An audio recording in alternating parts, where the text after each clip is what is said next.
Suppressed ഇമോഷൻസിനെ പറ്റിയിട്ടാണ് പറയുന്നത്. ഒരാൾ അയാളുടെ വീടിൻ്റെ അടുത്തൊരു എല്ലാവരും കൊണ്ട് വേസ്റ്റ് ഒക്കെ ഡംപ് ചെയ്യുന്ന അതുപോലത്തെ ഒരു പറമ്പുണ്ട്.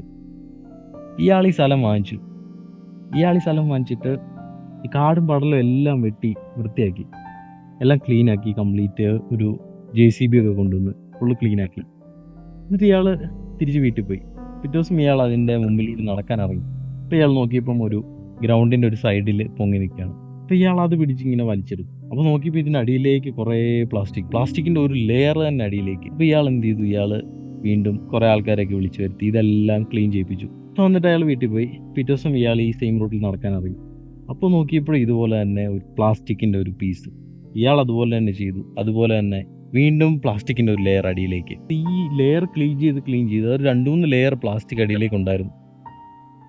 ഇതെല്ലാം എടുത്ത് കളഞ്ഞു കഴിഞ്ഞപ്പം പറമ്പ് ക്ലീനായി, ഈ ഗ്രൗണ്ട് ക്ലീനായി. ഇവിടെ ഇനി എന്തെങ്കിലുമൊക്കെ ചെയ്യാൻ പറ്റും, എന്തെങ്കിലുമൊക്കെ നട്ടുപിടിപ്പിച്ചാൽ അത് വളരും, അല്ലെങ്കിൽ എന്ത് പറ്റും, അത് വളരില്ല. അപ്പോൾ അതുപോലെ തന്നെയാണ് നമ്മുടെ മൈൻഡ് എന്ന് പറയുന്നത്.